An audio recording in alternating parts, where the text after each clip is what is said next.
سامعین ذی وقار، قرآن مجید فرقان حمید کی سورہ بقرہ کی آیت نمبر 129 آپ کے سامنے پڑھی ہے۔ اللہ جل مجدہ نے ارشاد فرمایا کہ ربنا وابعث فیہم رسولا، کہ سیدنا ابراہیم خلیل اللہ علیہ السلام نے اللہ کی بارگاہ میں دعا مانگی جب اللہ کا گھر کعبۃ اللہ بنا دیا، تو دعا یہ کی کہ اے اللہ تو اس محبوب آخر الزمان صلی اللہ علیہ وآلہ وسلم کو میری ذریت میں بھیج، مبعوث فرما، اور اس پیغمبر اکرم صلی اللہ علیہ وآلہ وسلم کو 4 خوبیوں کے ساتھ اس جہان میں اے اللہ تو مبعوث فرما۔ ان 4 خوبیوں میں سے پہلی خوبی جس کا ذکر اللہ پاک نے اس امت کے سامنے قرآن مجید میں کیا وہ ہے یتلو علیہم آیاتی، کہ نبی برحق صلی اللہ علیہ وآلہ وسلم اس کائنات میں تشریف لائیں اور انہیں اللہ کا کلام اور اللہ کا قرآن پڑھ کے سنائیں بھی اور سمجھائیں بھی، اللہ کے قرآن کے ساتھ ان کا تعلق جوڑیں، یعنی بعثت نبوی صلی اللہ علیہ وآلہ وسلم اور آمد مصطفیٰ صلی اللہ علیہ وآلہ وسلم کا پہلا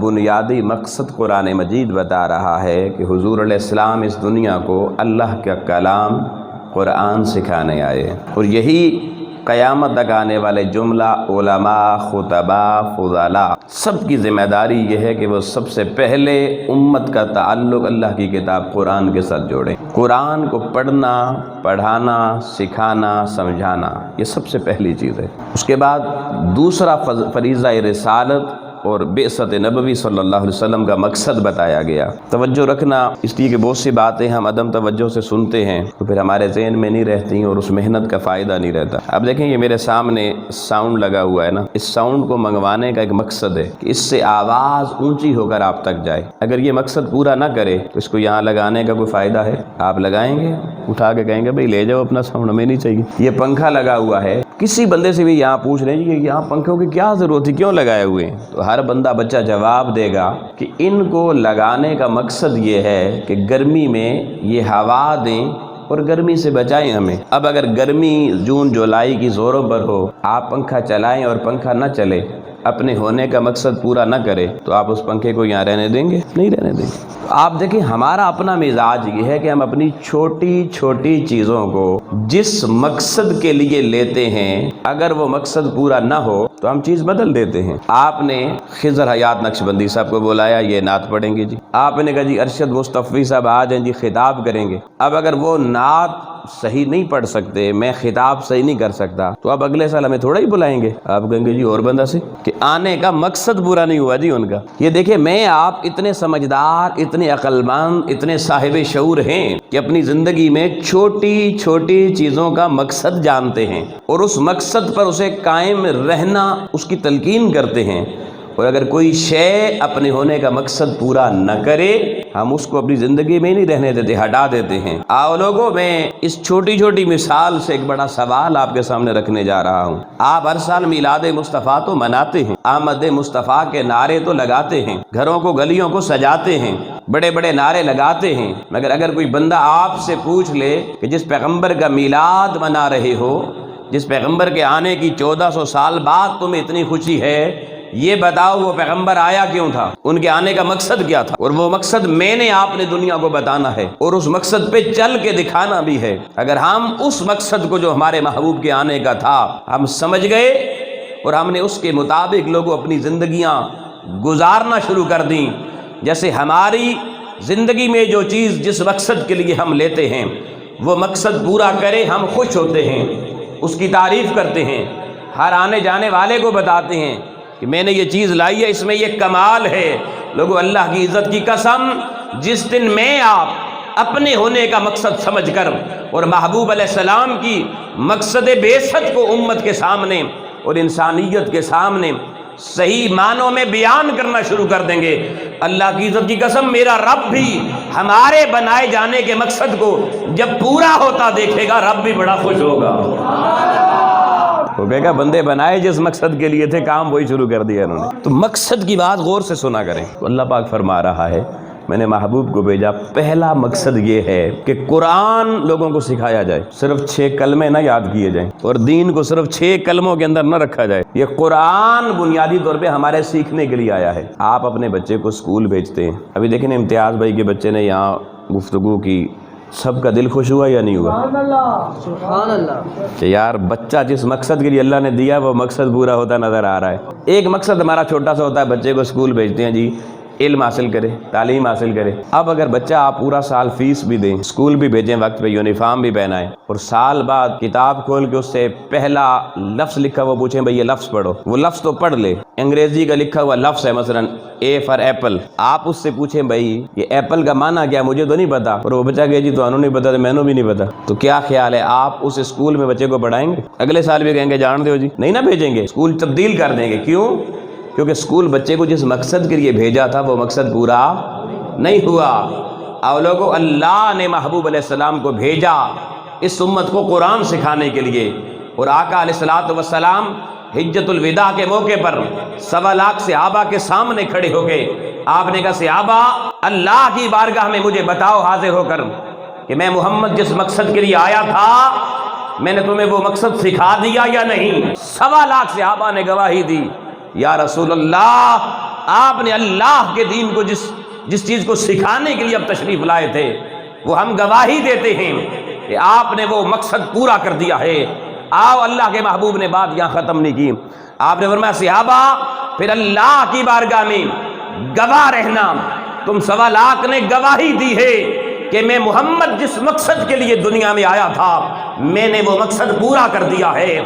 آؤ لوگو اللہ کو محبوب کی یہ ادا اتنی پسند آئی کہ اس وقت جبریل اترا اور قرآن کی آخری آیت آ گئی، الیوم اکملت لکم دینکم۔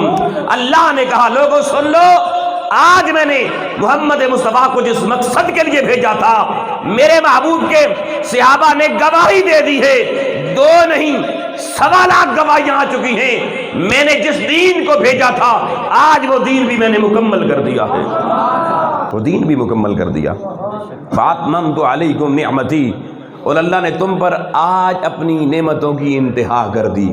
سب سے بڑی نعمت محبوب دو جہاں کو جس مقصد کے لیے بھیجا تھا تم نے پہچان لیا ہے۔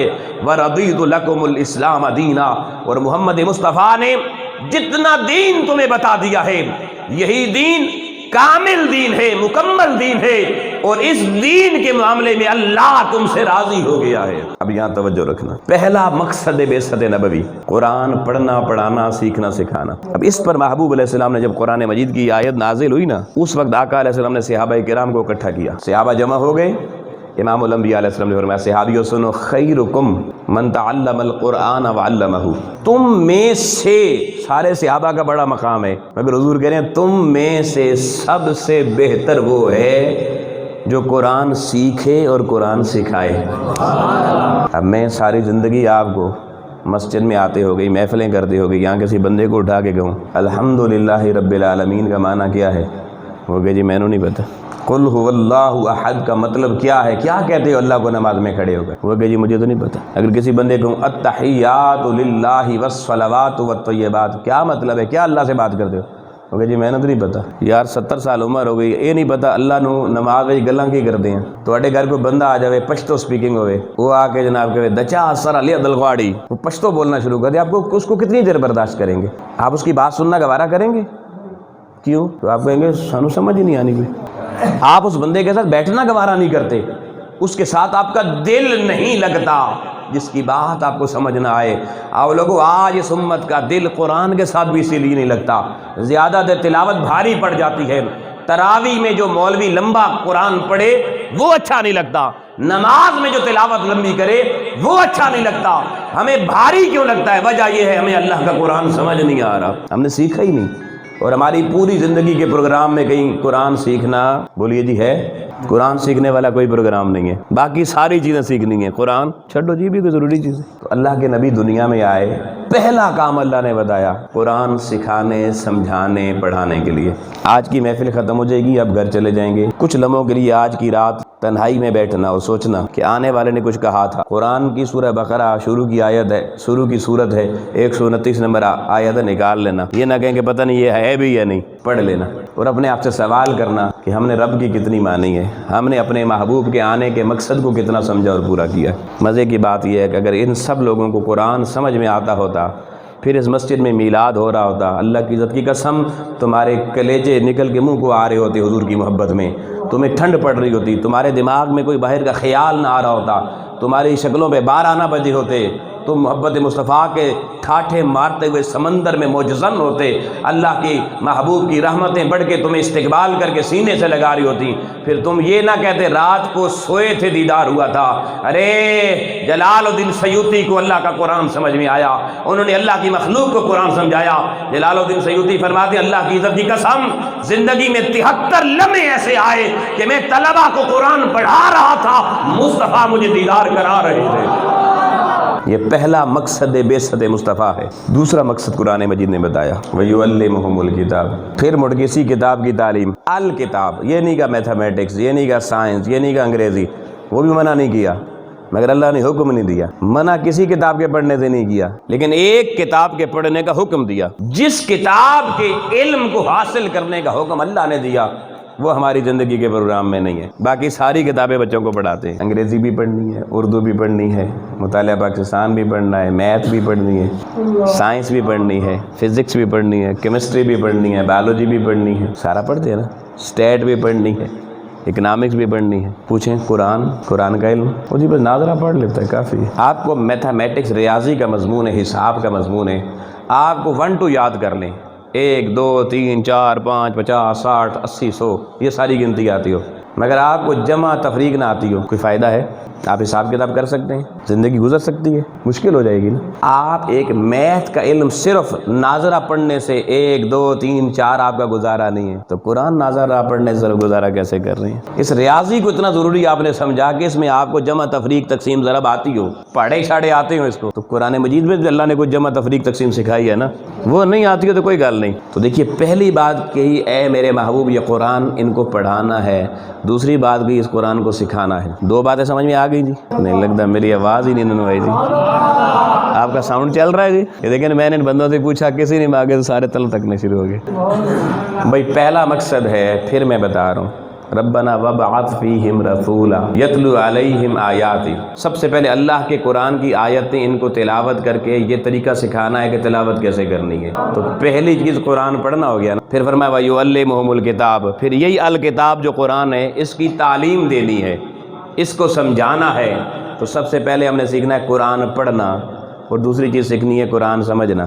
2 چیزیں سمجھ میں آ گئی جی۔ تیسری چیز فرمائی والحکمہ، فرمایا قرآن پڑھ بھی لیا سمجھ بھی لیا، اور دانائی نہیں ہے، عقل مندی نہیں ہے، حکمت نہیں ہے، شعور نہیں ہے، کون سی بات کس جگہ پر کرنی ہے، کیسے کرنی ہے، کس کے ساتھ کرنی ہے، کون سی بات، یہ فرق اگر نہیں معلوم۔ میں اسلام آباد سے چلا شاہ محمد والی میں آ گیا، اور مجھے اگر یہ بات حکمہ نہیں پتا ہو تو میں ادھر آپ کے سامنے آ کے جینیٹک انجینئرنگ پہ خطاب شروع کر دوں۔ آپ سارے تو میری شکل دیکھیں گے نا جی، جینیٹک انجینئرنگ ہوتی کیا ہے جی؟ میں آپ کے سامنے الیکٹریکل انجینئرنگ پہ گفتگو شروع کر دوں، آپ کہیں گے ہماری بلا سے بھائی یہ بندہ کیا کہہ رہا ہے۔ میں آپ کے سامنے آ کر اللہ کے قرآن سے ریڈ ہائپر سٹار نکال کے آپ کو پڑھانا شروع کر دوں، بتانا شروع کر دوں، آپ کہیں گے بھائی اس کا دماغ ٹھیک ہے؟ آپ یہی بات نکل کہیں گے ساڑی سمجھ سے کچھ بھی نہیں آیا جی، آنے والا کون سی تو کتھو آیا تو کیا کہہ گیا۔ والحکمہ، حکمہ لوگ اس شعور کو کہتے ہیں جو شعور بندہ مومن کے دل و دماغ میں آنا چاہیے، اور اسے پتہ ہونا چاہیے میں نے کس سے کیا بات کب کرنی ہے، کتنی کرنی ہے، کس سے کیا بات کرنی ہے، کب کرنی ہے، کتنی کرنی ہے۔ اب یہی شعور نہ ہونے کی وجہ ہے جہاں بیٹھتے ہیں او جی بڑی معذرت سے کوئی بندہ ناراض نہ ہو، میں صرف اپنی وہ بتانے جا رہا ہوں، سمجھانے جا رہا ہوں کہ ہم کرتے کیا ہیں۔ حکمت نہیں ہے، عمران خان بندہ ٹھیک نہیں ہے جی، تبدیلی کوئی نہیں، ہوا چھوڑ گئی جی۔ دعا بندہ بولے انہوں نے کہا جی نواز شریف بھی ہمیں چبل آدمی سے جی لٹ کے لے گیا جی۔ تریا بولے انہوں نے کہا اوہ بٹولا دیکھو جی، نہ مرد نہ زنانی، پتہ نہیں کہ یہ باتیں ہوتی ہیں نہیں ہوتی ہمارے یہاں، جہاں بیٹھتے ہیں کرتے ہیں نہیں کرتے ہیں۔ آپ مجھے بتائیں آپ سیاستدان ہیں، آپ کسی محفل سیاست میں بیٹھے ہوئے ہیں، آپ ان لوگوں کو کبھی ملے ہیں؟ کوئی تعارف، خاندانی تعارف، کوئی چاچا ماما، کوئی بھتیجا بھانجا کوئی ہے؟ کوئی بھی نہیں ہے، نہ کوئی تعلق نہ واسطہ، کبھی ملے ہی نہیں، تو بیٹھ کے جناب لگتا قائد اعظم دی اولاد ہے یہ۔ آپ مجھے بتائیں کوئی تعلق واسطہ ہی نہیں ہے، نہ آپ نے سیاست پڑھی، آپ میں سے کسی بندے نے کوئی بتایا میں نے پولیٹیکل سائنس میں جناب ماسٹر کیا ہوا ہے، پالیٹکس پڑھی ہوئی ہے، سیاسیات پڑھی ہوئی ہے، پتہ ہی نہیں ہے۔ بار بکریاں چرانے والا، مزدوری کرنے والا، دکان چلانے والا، مسجد کا مؤذن ہے، امام ہے، خادم ہے، خطیب ہے، شعبے یہ ہیں، اپنے شعبے کی بات نہیں کرے گا۔ اور پھر اس کا مزید بتاؤں، اور یہ تو ایک پہلو ہو گیا۔ پھر ایک بندہ ہے سارے زندگی کبھی مسجد میں آیا ہی نہیں، وضو سیدھا کیا ہی نہیں، سیکھا ہی نہیں، قرآن پڑھنا آتا ہی نہیں، کبھی آ کے جماعت میں نماز پڑھی ہی نہیں، کبھی عید والے دن گھر والوں نے دھکے دے کہا جا بھائی ذرا مسجد میں ہو گیا کہ چلا گیا، وہ بیٹھتا ہے 4 لوگوں میں جدھر، وہ جی مولوی، سارے مولوی ہمیں فراڈ ہیں، وہ چھڈو جی مولویاں پیچھے چلنے نہ فائدہ ہی کوئی نہیں، اسی کو کہیں باپ مر جائے اپنے باپ کا جنازہ پڑھا لے، نہیں مولوی صاحب تسی پڑھاؤ جی، تو تے کہندا تے مولویاں نے فائدہ ہی کوئی نہیں، یہ تو فائدہ کوئی نہیں، تیرے پیو دا پھر جنازہ کیوں پڑھاوے، آپ پڑھا، مینوں آنا ہی کوئی نہیں جی، جنازہ آتا نہیں ہے، اور بیٹھ کے مجلس میں ایسے گفتگو کرے گا جیسے محدث اعظم کی اولاد یہی ہے، یہ کیا ہے؟ یہ حکمت سے خالی دماغ ہیں۔ اللہ کے محبوب صلی اللہ علیہ وسلم کی ولادت اور میلاد کا مقصد لوگوں کو قرآن بتا رہا ہے کہ میرے محبوب کے آنے کا تیسرا مقصد قرآن نے صفائی کیا، وَيُعَلِّمُهُمُ الْكِتَابَ وَالْحِکْمَةَ، اللہ نے مصطفیٰ کو حکمت کا گوہر دے کر بھیجا ہے، اور محمد مصطفیٰ کی بارگاہ میں لوگ کہتے ہمیں بڑا فیض ملا ہے، تجھے فیض کیا ملا ہے؟ تو لوگوں کی غیبتیں کر رہا ہے، اہانتیں کر رہا ہے، بہتان ترازیاں کر رہے ہیں، اللہ کی عزت کی قسم جس دن تجھے فیضان مصطفی کا ایک قطرہ ملے گا اس دن تیرے دل و دماغ سے حکمت کے چشمے پھوٹنا شروع ہو جائیں گے، حکمت اور شعور کے چشمے پھوٹنا شروع ہو جائیں گے، تجھے پتا ہوگا میں نے کب بیٹھ کے کیا بات کرنی ہے، کس سے کیا بات کرنی ہے، کتنی کرنی ہے اور کیوں کرنی ہے۔ 3 مقاصد بعثت مصطفیٰ کے، سب سے پہلے قرآن پڑھنا پڑھانا، پھر قرآن سیکھنا سکھانا، پھر حکمت دانائی اور شعور کو حاصل کرنا۔ 3 مقصد سمجھ میں آ گئی تھی۔ چوتھا مقصد قرآن مجید نے بتایا وَيُزَكِّيهِمْ، اب یہ سب سے مشکل ہے سمجھانا جی۔ فرمایا میں نے اپنے محبوب علیہ السلام کو بھیجا اس لیے کہ یہ ان سب کا تزکیہ کرے۔ اب تزکیہ کس کو کہتے ہیں؟ بالکل آسان اور سادہ طریقے سے سمجھا رہا ہوں۔ آپ نے کپڑے پہنے، کپڑے میلے ہو گئے، اتنے میلے ہو گئے کہ آپ کو نہیں پتا چلا، آپ نے کہا کوئی نہیں حالی چل سن جی، کیوں؟ میں نے بو نہیں آندی پئی تھی، پھر بھی پائی رکھے، پھر دیکھ اتنے بڑے بڑے داغ لگے ہیں اوپر، پھر گھر والی نے کہا وڈے ہو کپڑے چینج کر لو، ہوں کوئی مینوں بھی لگتا جی تھوڑا جا نظر آندے پہن کوئی، جب اتنے میلے گندے کپڑے ہو جائیں، اتنے بڑے بڑے داغ پڑ جائیں، سالن کے داغ، کیچڑ کے داغ، آم کھانے کے داغ، انار کھانے کے داغ، اس کے بعد آپ کو کیا پتا، آپ تو دکان پہ چلے جائیں گے، مزدوری بھی چلے جائیں گے کہ گھر والی صاف کیسے کرتی ہے، وہ کیا کہ پانی میں رکھ دے اور ایسے صاف کرے ہو جائیں گے، صاف نہیں ہوں گے۔ عام صابن لے کے وہ پورا دن ملتی رہے، داغ اتر جائیں گے؟ نہیں اتریں گے۔ پھر وہ کیا کرتی ہے؟ اب ان کپڑوں کو کس چیز کی ضرورت ہے؟ صاف ہونے کے لیے ان کپڑوں کو اب تزکیے کی ضرورت ہے۔ کس چیز کی ضرورت ہے؟ تزکیہ۔ وہ پھر صرف کی اقسام دیکھے گی، بونس پر صرف لاؤں، ایکسل لاؤں، فلانا لاؤں، فلانا لاؤں، وہ دیکھے گی داغ مٹانے والا کون سا ہے، پھر بھی بات نہ بنے، پھر وہ کسی سے پوچھے گی اے اماں نے داغ لانڈا طریقہ کی ہوئی دی، وہ پھر تلاش کرے گی کون سا ایسا پاؤڈر ہے، کون سا ایسا لیکوڈ ہے جس کی وجہ سے اس کپڑے کے داغ اتر جائیں۔ اب اگر وہ عورت لوگوں آپ کے لگائے ہوئے وہ داغ محنت کر کے، ریاضت کر کے، جدوجہد کر کے، لیکوڈ استعمال کر کے، صرف استعمال کر کے، صابن استعمال کر کے سارے داغ اس طرح اتار دے کہ کپڑا پہلے کی طرح اجلا، صاف ستھرا، بے داغ ہو جائے، تو آپ کہہ سکتے ہیں کہ اس کپڑے کا اس عورت نے تزکیہ کر دیا ہے۔ لوگوں اس مثال سے سمجھانا یہ چاہتا ہوں، اللہ نے اپنے محبوب علیہ السلام کو رحمت بنا کر کائنات میں بھیج کر اعلان کیا، قیامت تک آنے والی انسانیت یہ محبوب میں نے اس لیے بھیجا ہے کہ تمہارے زندگی میں بدعمالیوں کی وجہ سے، تمہارے گندے کرتوتوں کی وجہ سے، تمہارے برے اخلاق کی وجہ سے، تمہارے گندے کردار کی وجہ سے، تمہاری گالی گلوچ کی وجہ سے، تمہاری غلط غلیظ فوش حرکتوں کی وجہ سے تمہارے دل پر بھی داغ لگ جاتے ہیں، گندگی کے، نفرتوں کے، کدورتوں کے، کینہ کے، حسد کے، چغلی کے۔ ارے جب تمہارا دل بھی سیاہ اور تاریک اور داغدار ہو جائے، تم میرے محبوب محمد مصطفیٰ کے دامن میں آنا، اپنا تعلق، اپنے آپ کو میرے محبوب کے حوالے کرنا۔ جب تمہارا ظاہر، تمہارا باطن میرے محبوب کے حوالے ہو جائے گا، اب تم اپنی مرضی سے اٹھنا، بیٹھنا، چلنا، پھرنا، سونا، جاگنا چھوڑ کے میرے محبوب والی زندگی اختیار کر لو گے۔ جو جو تم سنت مصطفیٰ میں ڈھلتے چلے جاؤ گے، تمہارے زنگ اترتے چلے